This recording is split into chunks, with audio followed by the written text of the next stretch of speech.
औज़ुबिल्लाहिमिनश्शैतानिर्रजीम बिस्मिल्लाहिर्रहमानिर्रहीम। उम्मीद करता हूँ सब लोग खैरियत से होंगे। अच्छा जी, आज जो हमारी वीडियो का टॉपिक है वो है यंग डबल स्लिट एक्सपेरिमेंट। ये पार्ट 1 इंटरमीडिएट की चैप्टर नंबर 9 का टॉपिक है।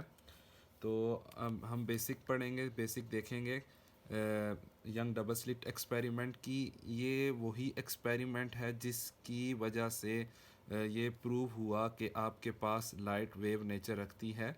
ये आपके पास एक सोर्स है, ठीक है। सोर्स के आगे आपके पास एक स्क्रीन है जिसमें आपके पास दो स्लिट्स हैं, यानी सेपरेशन है, स्मॉल सेपरेशन बिटवीन, ठीक है। और आगे आपके पास एक स्क्रीन लगी है। ये सोर्स से आपके पास लाइट निकलेगी और लाइट यहाँ से गुज़रेगी, यहाँ से गुज़रेगी, और गुज़रने के बाद फिर क्या करते हैं कि लाइट अगर मैं वेव फ्रंट की फॉर्म में बना दूँ इस तरह, तो ये आगे जाके आपस में कहीं ना कहीं किसी न किसी पॉइंट पे ये मीट अप करेंगे, तो जिसकी वजह से आपके पास क्या होगा, इंटरफेरेंस होगी। तो इंटरफेरेंस होने के बाद आपके पास पैटर्न बनेगा, मैक्सिमा आएगा आपके पास और मिनिमा आएगा। सही है। बेसिकली ये आपके पास पैटर्न होता है जो कि बैंड की फॉर्म में होता है। फ्रिंजेस भी कहते हैं, डार्क फ्रिंजेस, ब्राइट फ्रिंजेस भी इनको कहते हैं। तो आपके पास जो वेव नेचर है वो कब प्रूव होती है, जब ये सोर्स से निकलने वाली लाइट आपस में इंटरफेयर करती है, और इंटरफेरेंस के रिजल्ट में आपके पास स्क्रीन के ऊपर पैटर्न बनता है। तो हमारा मकसद बेसिकली जो पैटर्न है उसकी इक्वेशंस को हमने प्रूव करना है, उनकी इक्वेशन को हमने ड्राइव करना है। तो हमारा हम डेरिवेशन की तरफ चलते हैं कि इक्वेशन फॉर, या कंडीशन आपके पास समझ लें, condition for, equation for bright bright fringe. सही है। तो सिंपल वही अगेन, आपके पास ये एक स्क्रीन है जिसमें दो स्लिट्स हैं। ये आपके पास, इसको मैं कह देता हूँ S1 कह देता हूँ, इसको S2 कह देता हूँ। यहाँ पे आपके पास सोर्स है, सोर्स से आपके पास लाइट जाएगी, इधर से गुजरेगी और फिर इधर से गुजरेगी, और आगे आपके पास एक स्क्रीन है जिसके ऊपर हमने पैटर्न को ऑब्जर्व करना है। सही है। इस स्लिट से स्क्रीन तक का डिस्टेंस मैं इसको L कह देता हूँ। और आपके पास समझ लें कि अब आपके पास रे 1 है, यहाँ पे पैटर्न बन चुका है। सही है। हम उस पैटर्न को डिस्कस करने जा रहे हैं। उसके लिए आपके पास इक्वेशन क्या होगी उसको हम डिस्कस करने जा रहे हैं, ठीक है। अब देखिए, आपके पास यहाँ से रे एक आएगी, फॉर एग्जांपल यहाँ तक पहुँची, इसको मैं पी का नाम दे देता हूँ। यहाँ से एक रे आई जो कि यहाँ पे, अब देखिए ये दो रेज हैं, लाइट हैं, जो इस पॉइंट पे जाके मीट करेंगी, इंटरफेयर करेंगी, और इंटरफेरेंस से यहाँ पे आपके पास ब्राइट फ्रिंज बनेगा। हम पहले ये जो केस लेना वो ब्राइट फ्रिंज के लिए ले रहे हैं कि यहाँ पे ब्राइट फ्रिंज बन गया। तो अब उसके लिए इक्वेशन क्या होगी। अच्छा, अब देखिए, सबसे पहले आपको ये चीज़ ऑब्जर्व करनी है। आपके पास ये समझ लें कि रे 1 जा रही है, इसको मैं R1 कहता हूँ। रे 2 S2 से यानी जा रही है, इसको रे 2 कहता हूँ। अब देखिए, आपको क्लियर नज़र आ रहा होगा कि R1 और R2 बराबर नहीं है। सही है। तो क्यों बराबर नहीं है, अगर मैं यहाँ पे एक परपेंडिकुलर लाइन खींच लूँ, अब ये आपके पास सीधी, अब ये दोनों आपके पास बराबर हो गई। ये आपके पास कोई एक्स्ट्रा चीज़ आ रही है जो कि डिसाइड करेगी आपके पास यहाँ पे क्या बनना है। सही है।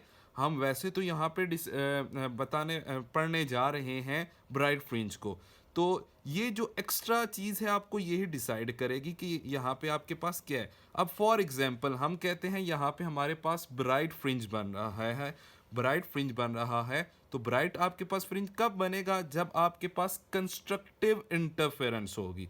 सही है।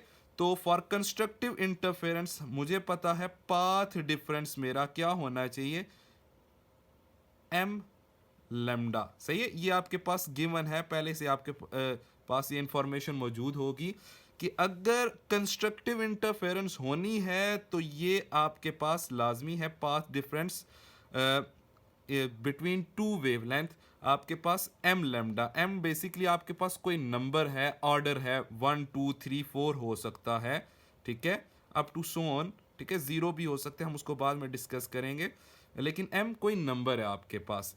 तो अब हमने ये जो एक्स्ट्रा पाथ आ रहा था, अगर मैं इसको भी नाम दे दूं, जैसे कि अगर आप किताब में देखें तो वहाँ पे बी डी होगा, मैं इसको भी पी और डी कहता हूँ, सही है, स्मॉल मैं यूज़ कर लेता हूँ। अब इस फिगर को देखते हुए मुझे सॉल्व करना है कि ये पी डी क्या है, जबकि मुझे वहाँ पे पता है कि कंस्ट्रक्टिव इंटरफेरेंस होनी है तो पाथ डिफरेंस ये होना चाहिए। अब मैं इन दोनों के दरमियान, यानी इसके दरमियान और इसके दरमियान, ये पास डिफरेंस मुझे चाहिए कि मेरा क्या होगा। तो ये आपके पास एक थीटा, ये S1 और S2 के दरमियान आपके पास डिस्टेंस D है। अब मुझे सॉल्व करना है इस ट्राइंगल को, तो इस ट्राइंगल को सॉल्व करने से मुझे ये वाला चाहिए, ये और P और D चाहिए, सही है। तो मैं कौन सा ट्रिग्नोमेट्रिक फार्मूला लगाऊंगा, साइन थीटा लगाऊंगा। तो साइन थीटा आपके पास आता है, साइन थीटा बेसिकली क्या होता है आपके पास, साइन थीटा आपके पास क्या होता है, ये देखें, थीटा के सामने वाला आपके पास हो गया परपेंडिकुलर, सही है, और आपके पास हाइपोटेन्यूज जो कि ये डी है, ये डी लगा लिया। अब डी साइन थीटा आपके पास क्या बन गया, पी डी।